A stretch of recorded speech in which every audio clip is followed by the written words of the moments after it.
Hi, everyone. Welcome back to the Excelcast. I'm your host, Joe Parker, and today I'm going to be talking to you about peace and acceptance. And yes, I'm wearing the same outfit that I did in last episode. But I'm doing two in one night because I'm tired of not posting these. And I'm making a decision now to post them again.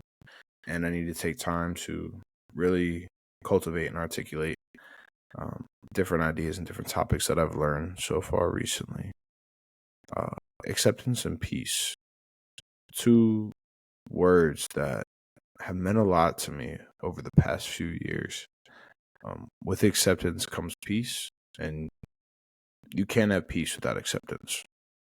And I'm not talking about the acceptance where you are just okay with wherever you're at and you just decide to stay comfortable and just decide to okay, yeah, like I accept where I'm at. It is what it is. We're not going to make any changes. We're not going to make any upgrades. We're just going to stay where we're at. And that's perfectly fine. That's perfectly okay. I know some people like to say that they're perfectly okay and perfectly happy with where they're at. And if you're one of those people and you're going to comment, no, like I truly am happy where I'm at. Like this is it. I'm done. It's not. It may be very temporary where you think that this is it for you. But like to talk about my last podcast, too much order and too much repetition is going to lead you to a place in your mind and in your life where you don't feel like you're progressing. We as humans, we're constantly called to progress and constantly called to, upgrade not only ourselves, but also the people around us in ways of physicality and ways of mentally and emotionally as well. There has to be some sort of change going on, whether that be in, like I said, your physical, your mental, or your emotional. And I feel like a lot of times we often get caught in maybe one of those, like physical, and or mental health, and we don't focus on the physical or the emotional. But I feel like all three are all together. There's never one time where you can tell me that you're fully mentally healthy and fully emotionally healthy unless you're physically healthy or at least working toward being physically healthy day by day. And I don't think that the other two are comparable either. Not comparable. You can't tell me that, okay, I'm physically healthy or I'm mentally unhealthy, but I'm physically healthy and I'm emotionally healthy, so I'm healthy.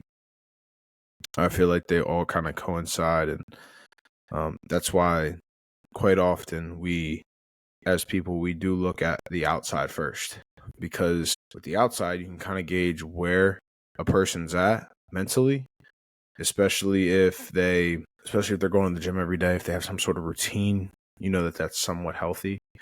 But then they have maybe that one day or the 2 days of the weekend they take off, and that's that. Not necessarily unhealthy, but it's not on the same regiment that they're on. And also, speaking of my last episode, you need to have that day.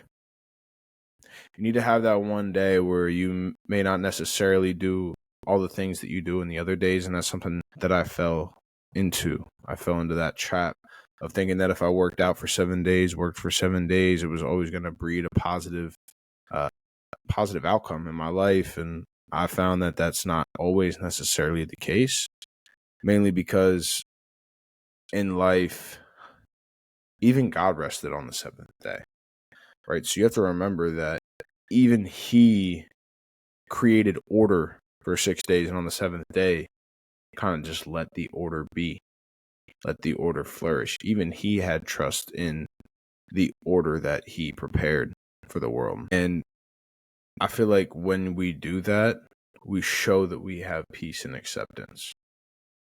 We have peace and acceptance for where we're at and also where we're going. And I feel like sometimes acceptance gets misconstrued.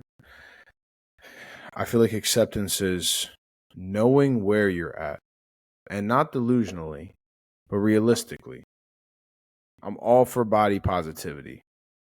But if you think for 1 second that I want to be 340 so I can talk about body positivity, you're out of your mind. Now, people that are there, do I know what got them there, and do I know the struggle? And will I always accept them and help them for where they're at? Absolutely, 100%. I'm here for those people, especially the people that I train. I'm here for those people. This the reason I got into what I'm doing, because I want to help people like that. But I know the excuses that I made. I know what I said. Like there would be times where I'm like, I'm fine. I'm fine. I'm good. People need to accept me for who I am. I don't need to change. I don't need to do anything to be better, because people should just love me and accept me for who I am. That's what everything's about. So people should just accept that. And while that all sounds very good, I didn't accept it. It was very hard for me to walk in a room and feel confident. It was very hard for me to know that I was worth anyone's time at all. It was hard for me to develop self-worth, self-esteem. It was the self-confidence portion of it was so hard for me, because I never did anything that I felt like was worthy of substance. Even though I had like a bunch of like different awards, I was academically smart, I was good at football to an extent. Like I was pretty good at football. Nothing was hard though. Like none of it was hard. Like yeah, the workouts were difficult, but like nothing pushed me past a limit to the point where I had to call on God to help me. And I had to humble myself enough to know, like, dude, you're not great at everything. And looking in the mirror when I was 340 pounds, I tell a story sometimes. I was living in an apartment in Kutztown where I went to college. And I didn't have a scale there. I had a scale at my parents' house, but I didn't really like care to weigh myself. And it was probably because I was scared to weigh myself, because I know that I was huge. I was big. And I remember buying the scale, opening it up. It was a $20 V6 scale. Put it on the ground, facing the wall. Stepped on it. As I stepped on it, I saw it shoot above 300. And it landed on 341.4. And after I did that, I looked in the mirror, saw myself, and it was kind of like an out-of-body experience. I don't quite remember like what happened within those next 30 seconds, but I made a definite decision to never be that weight again. I made a permanent decision. It was not I'm going to go outside and walk a little bit. It was no. This is not going to happen. This is not how I'm going out. This is not the me of tomorrow, the me of the future, and my 6-year-old self. They're not proud of this guy. Screw what everyone else says. Even the people that were close to me. Like, not that it doesn't matter what they say or what they think. I love all my friends, all my family. Don't get that wrong. Don't get that twisted. But in that moment, it was about the little kid version of myself that looked up to what I could be and what I wanted to be in life. And it was the 65-year-old version of myself that looked back and goes, wow, dude, like you kind of just wasted everything. You got McDonald's for breakfast every day. You drank 2 mocha frappes a day, dude. You made pizza rolls. We're like, I would make like 50 pizza rolls. Like, can you like anyone who like knows me, like now, 50 pizza rolls. I would just make the whole bag. Just make the whole bag of pizza rolls and eat pizza rolls and just not care about anything that had to do with my health, anything that had to do with my nutrition. And then I'd like wash it down with a Diet Coke. Like that made it any better. I was just completely and utterly just throwing away life and throwing away the opportunity that I've been given to impact people and to truly feel love and truly feel impact. Like I made people laugh. So that's kind of like the impact that I had on them. I like to think so anyway. But that was temporary as well. That my ability to take away their pain or make them forget about life for a minute, that was temporary. And while I thought it was good because it was good in the moment, those people still had to go back to their problems and still had to go back to their issues after we were done laughing. Now I get to help them address the issues that they're currently facing, whether that be weight, whether that be flexibility and injury. Now they face that with me because I faced it. I faced it with God. I'll say that 10 times out of 10. I faced it with God. And my family supported me. Obviously, they wanted me to be healthy, but it was just me. And I can't even say it was just me. So I'm going to get a special shout out to my boy, Ricky Wisner.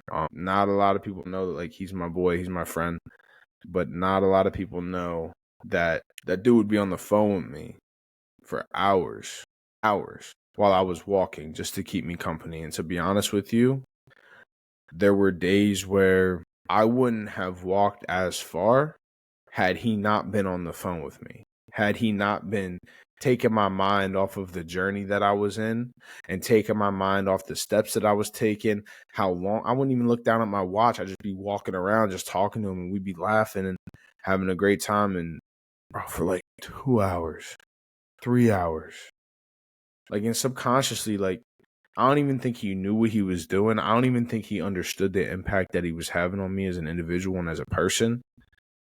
I think he was just calling his best friend. Like, I don't even think he realized, like, without that, I don't even know if I would be where I'm at. So I need to even take a step back and say it wasn't on me, because he was there. He was calling me. He was talking to me for hours. Bro, I'm talking like I would walk for like 2 to 3 hours a day. There was maybe, I don't even think a day went by where he wasn't on the phone with me at some point on my walks. Maybe a few times he wasn't there for the whole conversation, which, that's that who's gonna get mad at? I'm not gonna get mad at that. Shit, he didn't even have to, he didn't even have to answer the phone, pick up the phone, talk to me that much at all. And I feel like you really only get like one person like that in your life, that the relationship goes deeper than just having fun, laughing, being in the moment, and forgetting about life for the moment. Like, he was there with me during a true transformation and true life changing situation, life altering situation. And from start to finish, I've learned that acceptance helps. And it's not so much acceptance and just like being okay with where you're at, but knowing where you're at in reality. I was delusional for a while. I thought that I was just big bone. Oh, it's because I played football. I'm just bigger. I'm bigger. No. You have to know who you are, know where you're at, accept, jump into chaos, change some things, rearrange a few things, rearrange one thing. Find out one thing in your life. What is it? What is that one thing in your life that needs some adjustment, that needs some change, that needs to be addressed right now? You can address it right now. You can address something for 5 minutes. I know you can. I know I did. I walked to the end of the block my first day. 5 minutes. All you need to do is just address it right now, address it today. Accept that the situation's there and that it needs addressed. As you slowly work on it, you'll find peace in the journey. You won't even find peace when it's done. Some stuff's never done. I'm not done. I'm not done forming my body yet. Some stuff's never done, but you'll find peace in the journey and peace in the process. So thank you guys for listening. I'm on all platforms. If you listened before, you know where that's at. So as always, stay blessed and excel.